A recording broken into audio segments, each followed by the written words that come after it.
What up, y'all? YouTube, we gonna get into it. I ain't even gonna lie.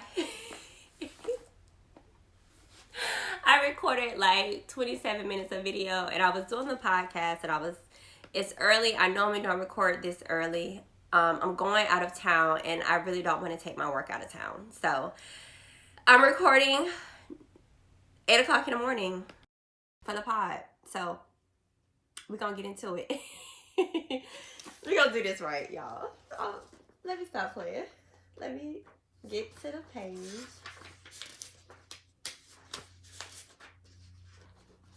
Let me stop playing. And I got a 3-page outline, y'all. It was so much information that I wanted to share, so I'm not gonna chat too much. What up, crew? What's good? Welcome to another episode of the Crew Book Club podcast. I am so ready to get into it. And there's an airplane flying right over my house. I don't know if y'all hear it or not, but it's little stuff like that because I've become so obsessed with the sound and making sure it's good because I listen to some of these podcasts, y'all, and I be like, I cannot. Okay? Anyway, let's get into it. How are you all really feeling today? If you're not feeling your best, it's okay. By the end of this episode, you should be feeling alive and well. And if not, find something that will bring you some peace and joy.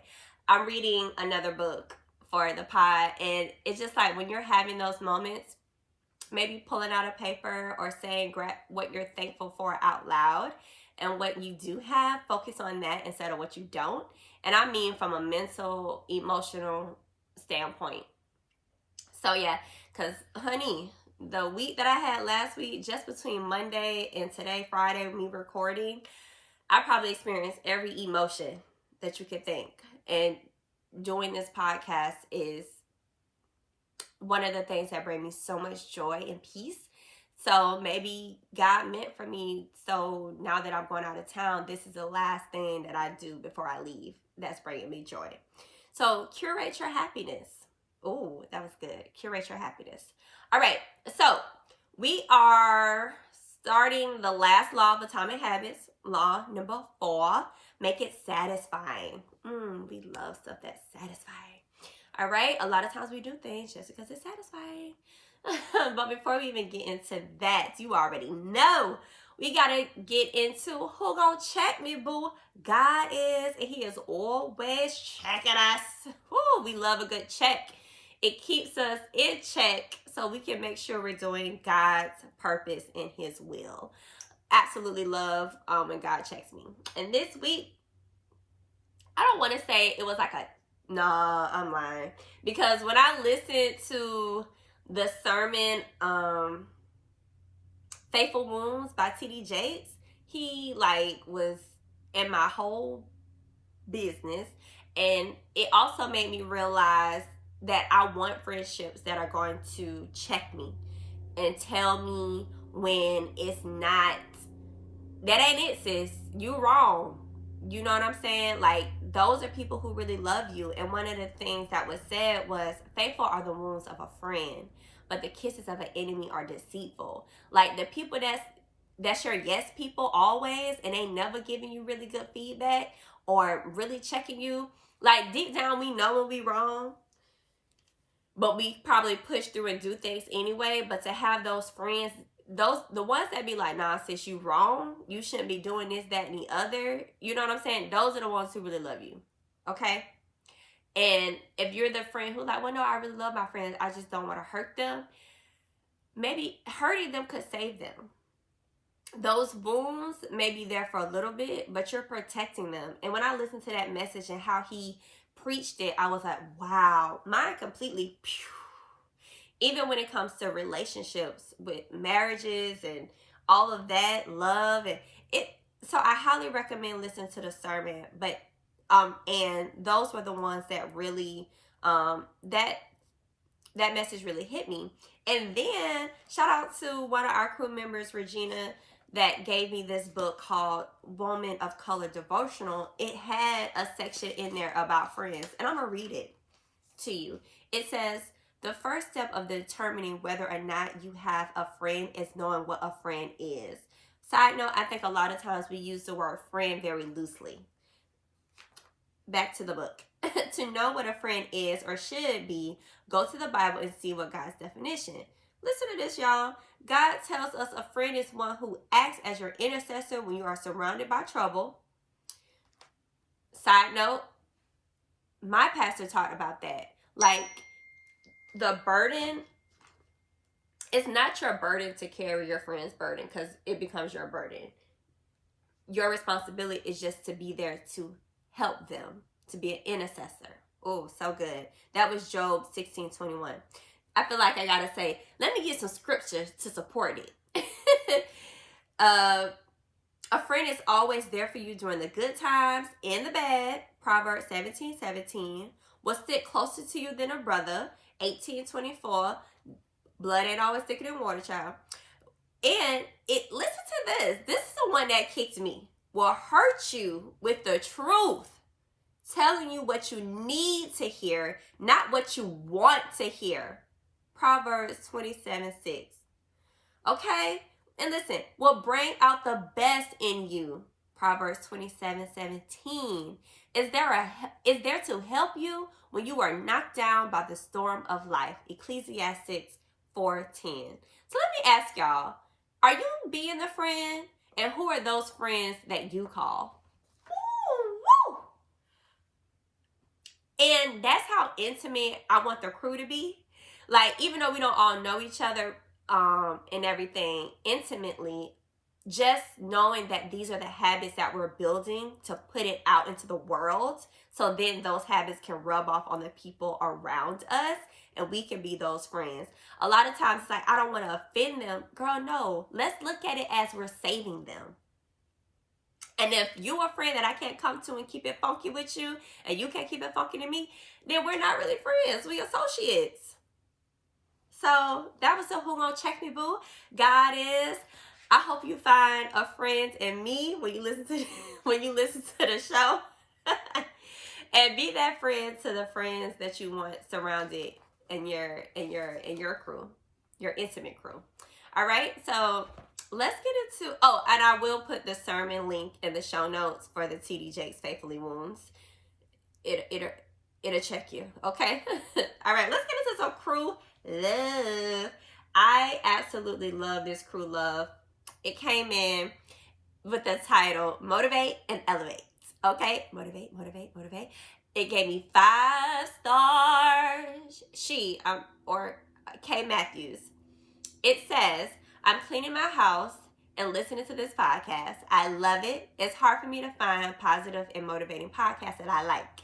The episodes are short and full of jewels. I love it. Yeah. I be trying to drop jewels on you. Drop jewels on you. Drop jewels on you. Y'all, I would make a song out of anything, okay? So, absolutely love it when you guys leave reviews. If you want your review heard right here on the podcast, go ahead to Apple. If you don't have an iPhone, you got an iPad, or you know somebody with one, and just leave a comment and I'll read it on the podcast. So, and I love hearing the crew love. I love seeing it. I love sharing it. So I appreciate it. So let's get into the 4th law of our book, Atomic Habits by James Clear. Ding, ding, ding, ding, ding. And before we even get into the law of making it satisfying, let's make this satisfying. Let's learn how to make therapy satisfying. Therapy is thebomb.com. I do it. I don't recommend things that I don't use. Keep it 100 with you. And it's affordable. It's convenient. You get 10% off your first month of professional therapy. And let me tell you guys, I have been heavy back in it every week for the past few weeks, going through one of the most emotional things in my life. And to be honest with you, I think moving forward will probably be better because I finally let truth, whole truth, not part truth, little truth, like whole truth. Like, I should be on the streets, whole truth, okay? And I feel like, and I had to take my own advice from last episode, like, the only way to truly heal when going into therapy is, one, going in with an open mind and being vulnerable and open to telling your whole truth. That's the only way you're going to heal. It's like, imagine going to the doctor and the doctor only take out part of the cancer or part of this. He can't really heal all. It won't heal. It'll just fester and grow again, and you'll be right back in the same spot. So I recommend when you're going into therapy, go in there wholeheartedly open and transparent. So check out betterhelp.com/crewlove. That's betterhelp.com/crewlove. The link will be in the show notes. All right. So this first chapter 15, and the fourth law of making it satisfying is the cardinal rule of behavior change. And I feel like we all know this, but we don't do this. So we got to make it what? Satisfying. The problem wasn't knowledge, because I feel like we all know what we need to do. The problem is consistency. We don't stay consistent. We be like, I'm going to do this, I'm going to do that. It don't work. And then you out. And it's like, you did it for how long? Oh, okay. Like you wasn't consistent enough, all right? On page 185, it says, we are more likely to repeat a behavior when the experience is satisfying. Ding dong. And think about this. I didn't even know this. This is a great opportunity. I wish I had the did you know? The ABC transition. Anyway, I might be telling my age. It says here about the chewing the gum. I didn't know this, but chewing gum was actually made to satisfy thirst and hunger for like soldiers that were like in the army back in the day that didn't have food or had to be quick to move, so they would chew gum. And probably not even back in the day, currently, because wars are still fought the same way. So yes, chewing gum was used for that, and then it became huge and mainstream when they actually made it satisfying. Wrigley, a company, added spearmint and juicy fruit. Juicy fruit. Anyway, but yes, so what is a habit that you have that you can make satisfying? Okay, I thought that was really, really a good example. So let's see. That way you can find a way to repeat it. If we make it satisfying and rewarding, we'll repeat it. So it says here, but there is a trick. We are not looking for just any type of satisfaction. We're looking for immediate satisfaction. And half the time, that's the darn problem. They have a section that says the mismatch between immediate and delayed rewards. Many of the choices you make today will not benefit you immediately. Okay, that goes back to the problem is consistency. We live in what scientists call a delayed return environment because you can work for years before your actions deliver the intended payoff. Years, not months, not days, not weeks, not months, years, not one. And it's possible. It's very rare. But it's years. I don't know how other way I can emphasize it. So that thing that you might be not popping right now can take years. And I'm talking to myself. Okay? Being an entrepreneur, it could, like whatever, even being at the company that you're at, it might take years to get to a level of the income that you want. But you got to be consistent. And it made me just think about this. Tenure on a job used to be like 20 years. Tenure on a job now is 5. Ain't that crazy? But I also think employees need to value the workers more for us to be able to stay. But we also can't be so self-entitled where we feel like, oh, we're entitled to this and we didn't really work. So there's like this balance of that. Anyway, off topic. Not really off topic, but and not getting beyond the point. And if you guys catch me replacing but and, because my intentions moving forward is to remove but from my vocabulary and add and instead of saying try, make sure I say intend to. So check me on those. If you listen to the episode and I say it too much, call me out, sis. Call me out. All right? On page 189, it says, with our bad habits, the immediate outcome usually feels good, but the immediate ultimate outcome feels bad. With good habits, it is the reverse. The immediate outcome is unenjoyable, but the ultimate outcome feels good. So those things that are easy to enjoy, those are the things you might want to evaluate. Like, it's easy to pick up fast food. It's easy to call the ex. Ooh.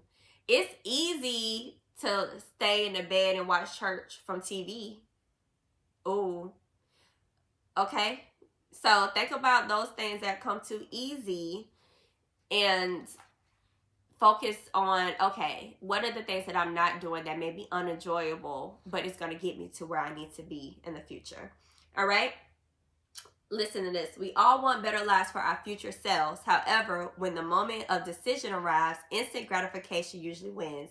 You are no longer making a choice for the future you, who dreams of being fitter or wealthier or happy.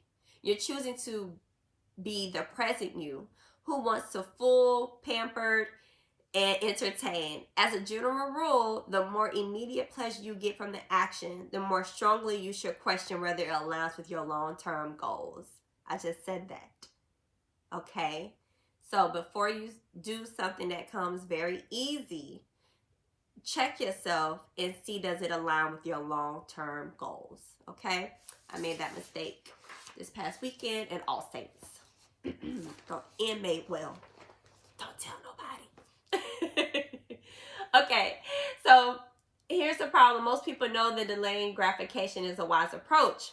Thankfully, it's possible to train yourself to delay the gratification, but you need to work with the grain of the human nature, not against it. The best way to do this is to add a little bit of immediate pleasure to the habits that pay off in the long run and a little bit of the immediate pain to the ones that don't.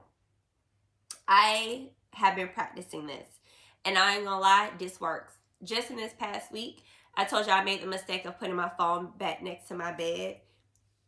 And I was like, okay, let's attach, because I tried putting the phone in the bathroom. Right, I know I can do that, right? Should I go back to doing that? Yeah, probably. This time I was just like, you know what? I'm going to leave the phone there. And I'm going to make, no matter if I pick my phone up in the morning, that's the first thing I look at, I have to go to the gym. I have to. So that has been working for me.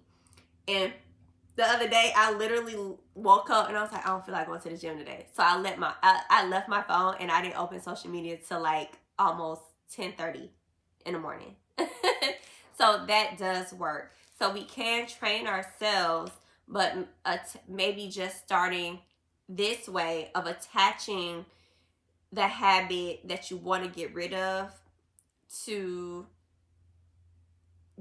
make it coexist with the habit that you're trying to make to the good habit. You get what I'm saying? So whatever it is, if you say, if I pick up takeout food, then I have to work out before I go to bed. You know what I'm saying? Like, find a way to associate it, that easy habit, with the that old habit that's so easy, to train yourself to embrace the new habit. Woo, I hope I said that right. I felt so tongue-tied. Okay, so that was really good on chapter 15. Before we even finish, I want to, before we get into chapter 16, I want to get into this on chapter 15. Loyalty, loyalty, loyalty to your new habits. It says here, the best approach to use reinforcement, which refers to the process of using immediate reward to increase the rate of behavior. Reinforcement ties your habit to an immediate reward, which makes it satisfying when you finish. So, immediate enforcement can especially helpful when dealing with habits of avoidance, which behaviors you want to stop doing. So I thought this is really cool. Open a savings account and label it something you want, maybe a leather jacket. Whenever you pass on a purchase, put the same amount of money in the account. Skip your morning latte. Transfer $5. Pass another month of Netflix. Move $10 over to the account. Create a loyalty program for yourself. Or maybe based off of associating the two habits together, maybe say, if I avoid fast food today and still work out, maybe I'll take $20 and add it to that savings account. You know what I'm saying? Or reward it with a small fry. Instead of getting the 10 piece, get the small fry or the filet meal. Me with lettuce and tomatoes. Maybe you just get the small fry. So I thought that was really cool. The loyalty program aspect really stood out to me in chapter 15. So let's get into chapter 16. How to stick with good habits every day. Ooh, every day. Ooh. No, I'm gonna stop. Like, let's say, ooh, yes, new habits every day. Woohoo! Let's talk on that energy when it comes to habits. Yay, habit. Oh, we're curating our happiness, y'all. Curating our happiness. All right? So, habit tracking. Oh, there's 3 benefits to habit tracking. Pages 197 through 200. 1, habit tracking is obvious. Make it obvious. Habit tracking also helps keep you honest. Most of us have distorted view of our own behavior. We think we act better than we do. So this is a difference from someone holding you accountable and you being accountable. So make it obvious. Put it on a calendar. Mark those days out, you know? That way you can see it, be like, oh, I ain't doing this habit. I didn't see. Or opposite way is you see all the days you actually stuck to your habits. It's like, dang, I did that. But if it's on that calendar and you got spots of X's missing that you do your habit, it makes you really realize like, oh snap, I really ain't doing what I'm supposed to be doing. I started doing a tally when it comes to like some of my real estate calls. And when I see them tallies low, it makes me be like, I'm really not doing what I'm supposed to be doing. I just made it very obvious to myself. So them days that you're not working out and you don't see them tallies going up or them X's on your calendar, you really not holding yourself up. So you can't even be mad at yourself in 2 months when you don't see a difference. Okay? Make it obvious. Benefit number 2, habit tracking is attractive. The most effective form of motivation is progress. Habit tracking can have an addictive effect on motivation.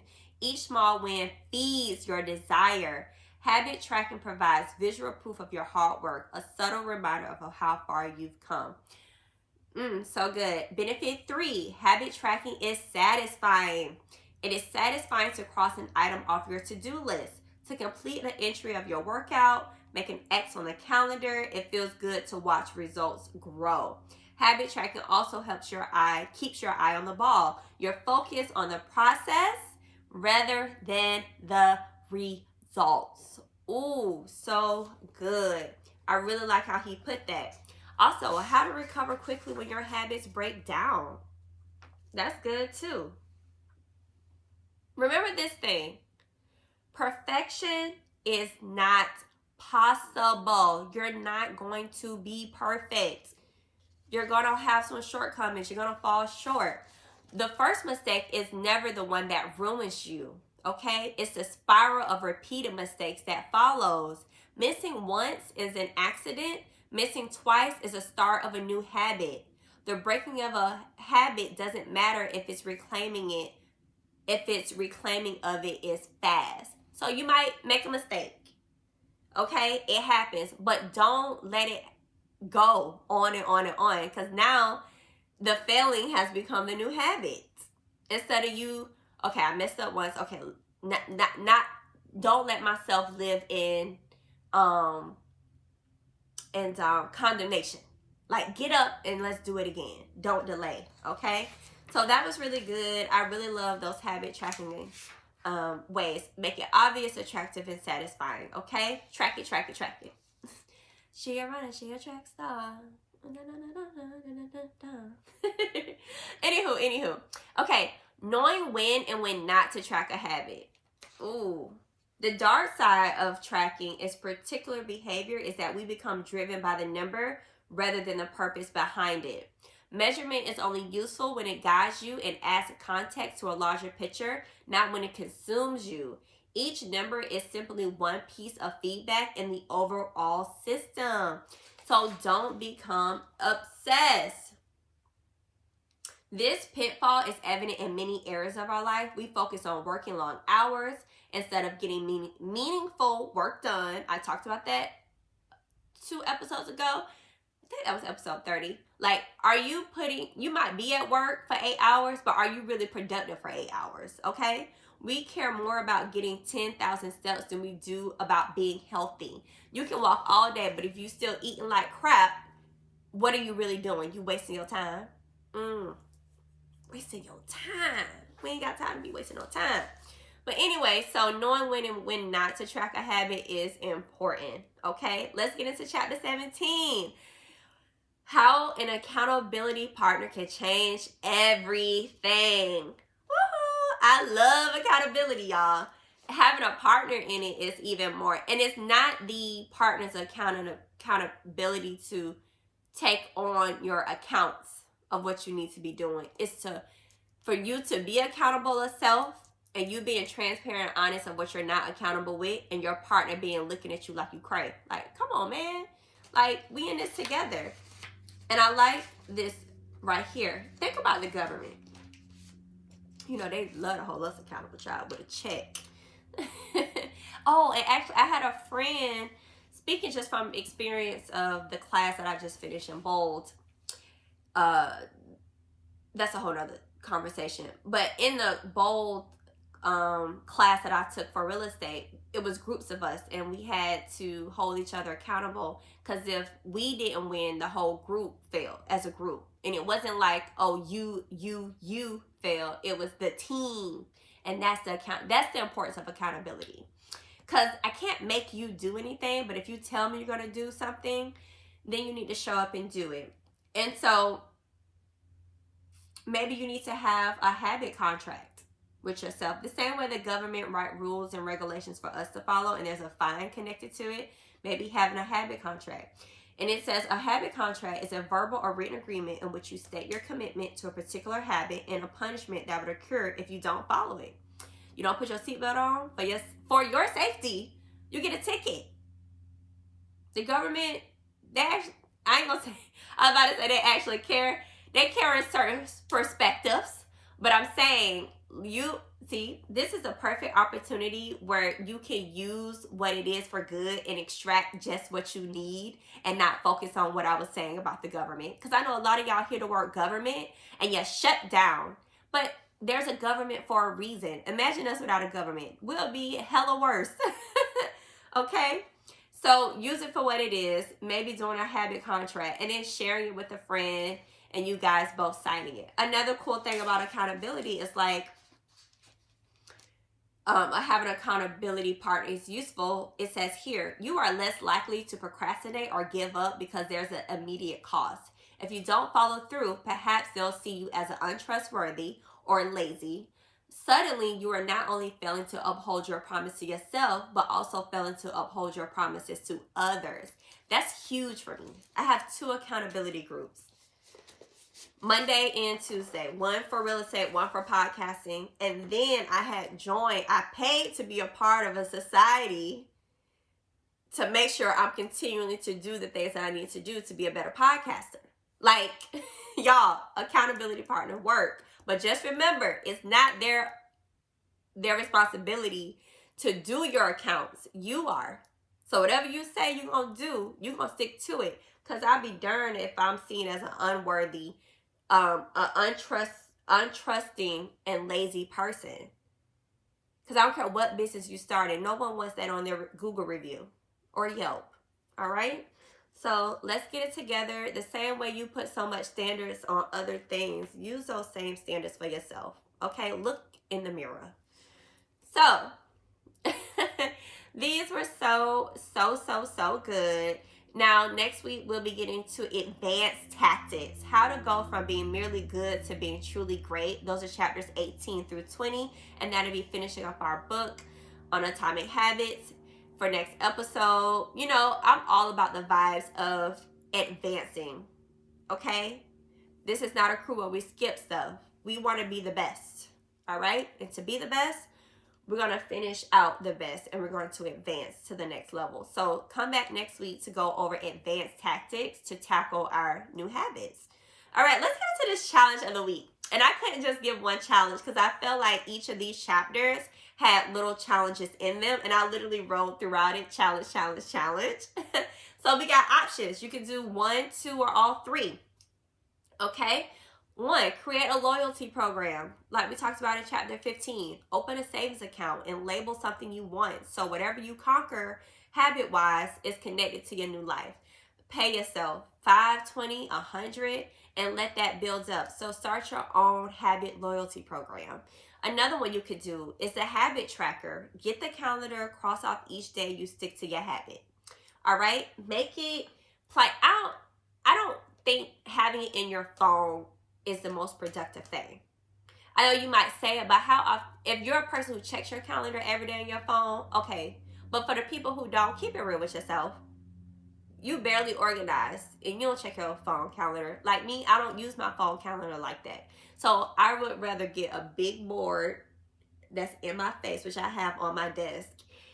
So it's plain and simple to me. And when I don't see those things crossed out, I can really make it plain. All right. And I can really see what I'm doing for myself. And I'm upholding my own word. And I'm being accountable to myself. All right. The other challenge you could do is the habit contract. A verbal written agreement in which you set your commitment to a particular habit, and a punishment will occur if you don't follow through. I had a colleague of mine where she said if she didn't do her habit, she had to pay her accountability partners $100. Woo, that's good. That's good. I ain't there yet. But I love that. That's how dedicated she is in holding herself accountable. All right, so try those challenges of the week, whether it's the loyalty program, habit tracker, or habit contract. Do it, do it, do it. Get it done. All right, so let's get into what would the crew do? Ask advice. This is so good. I feel like we're connecting. You guys are getting more comfortable sending me like scenarios and questions and all of those things. And I actually had a friend of mine. She was like, you can't, what I just asked you, you could use that on your podcast. This isn't this one, but yeah, so I appreciate everybody like really locking in with me. Thank you so much. So this one says, it was DM'd to me, and it says, it's been amazing listening to this book on Audible. Thank you for discussing. Now I need to order the book. And I'm guessing she's talking about Atomic Habits, because I'll finish reading it. I'm in a relationship that doesn't line up with the life I want to live, but he has so much potential. I have tried getting him to join me with my new habits, but he's not cooperating. Any feedback on what I should do? Whew. I think I had this conversation with 2 of my cousins about potential. Niggas and potential. Oh, sorry. I don't want to use that word. I don't use that word. But I feel like, I'm so tired. Like, I'm 34. And when I talk to somebody in my age group, I would say mine would be, I think, that 25, 26 mark. It's like potential. Like, we not in a potential age. Like, it's some minimums that these women need to have. Like, like, you working well, like, potential. Okay, you 32 years old in a cell, like, you still walking around Disney sweeping. Like, and I'm not trying to put down on anybody sweeping at Disney, but if I'm meeting you and you're sweeping at Disney, but you say you want to be the owner of your own business and CEO, but you're sweeping at Disney and you're not getting no knowledge, no education, and when we talk, it's always an excuse or I'm going to do that. Oh, that's a good idea. I think about that. What are you really thinking? Or the potential of, but yeah, that he has so much potential. What is so much potential? Let's really break that down. Get your journal out and really write down what potential he has. I don't know what the ins and outs of your relationship is, but let's talk about what is the meaning of so much potential, okay? You try to get him to join your new habits. Listen, when you're becoming a new person and you're doing new things that other people aren't used to, you cannot move on that alone. You got to do you, and that's it. If they tend to follow along and catch up, that's perfectly fine. But there will come a moment, and I'm just saying it from my own experience, that you're going to look and you might be on another level and they're going to be on that same level, and they're going to be like, oh, you changed. And you're going to be like, yeah, you're right, I did change. I'm not the person I was when you met me. So I don't know how long you've been implementing the new habits, but if it's been since we've been doing this book for the past month, then that's not enough time for him to really get used to that. And are you being consistent enough? Is it Monday you pounding him about the new habit, but you're not doing it on Tuesday? So I would just recommend being really consistent with yourself. And specifically, I don't know if y'all are married. It just says I'm in a relationship. It doesn't say whether you're married or not. But if you're not married, or even if you are married and you're trying to become a better person, that person is not going to be used to that for a while. And it's going to be you being consistent that it really is going to change and affect him. And then at that point in time, you can decide whether you want to move forward or not. I just recommend giving it time, right? And you being consistent with yourself first. Because you can't expect him to be consistent with you if you're not being consistent yourself. You can't expect anyone to change with you if you're not doing the changes for yourself. So I would just focus on self right now. And I know you might, well, that might sound selfish. A lot of times we have to be selfish with ourselves to get to where we're trying to go first before we can be helping someone else. So that's my advice. Focus on yourself, not on what he's doing. And as long as some bills paid and y'all can communicate and y'all ain't on the struggle bus, keep it moving. Build your new habits and self up, and then hopefully he catches up. And if he don't, then you can decide whether you want to stay or leave. It's up to you. The choice is yours, sis. Okay? So before we, oh, this was so good. So before we get out of here, you know I got to give you the quote of the week, And if you watch the video, I am ticking and talking, okay? It came from page 222. Listen, you don't have to build the habits everyone tells you to build. Choose the habit that best suits you, not the one that is most popular. By our author James Clear. Okay? Do you. Focus on you and what makes you the best. Okay? Now go out and make the decisions best for you, because no one else will. Thanks for hanging with the crew. I will see y'all next week. Hey!